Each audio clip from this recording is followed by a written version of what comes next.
Angel, Kuya, maraming salamat sa pagkumbinsi mo sa nanay mo na dito ako magstay, ha? wala yan. Kung sa totoo lang, Angel, ako dapat yung mag-thank you sa'yo for taking care of Mikay. These past few months, ikaw yung tumayong mommy, pati na rin daddy niya. Ganun ko kamahal si Mikay. Kuya, pumunta muna. Okay lang, Angel. Hindi na ako umiinom eh. Kahit one round lang? Hindi na talaga ako umiinom. Simula nung dumating si Vanessa, I made a promise to myself na mag-focus ako sa pag-aalaga sa kanya. At syempre, hindi ko magagawa yun kung lasing ako, di ba? Sige, iwan ko na lang muna to. Baka magbago yung isip mo. Sige na, Angel. Papahinga na rin ako.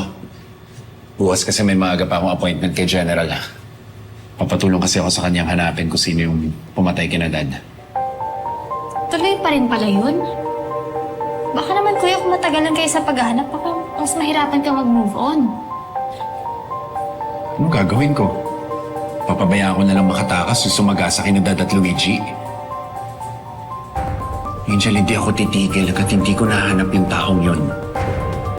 Hindi ako titigil hanggat hindi siya nabubulok sa kulungan.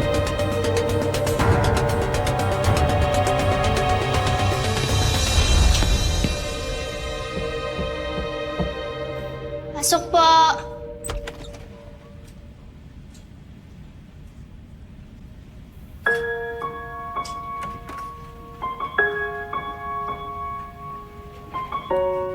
Huwag po kayong mag-alala sa akin.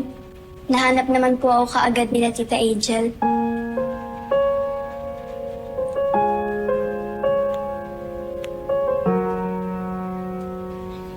Sige na po, Mami. Matutulog na po ako.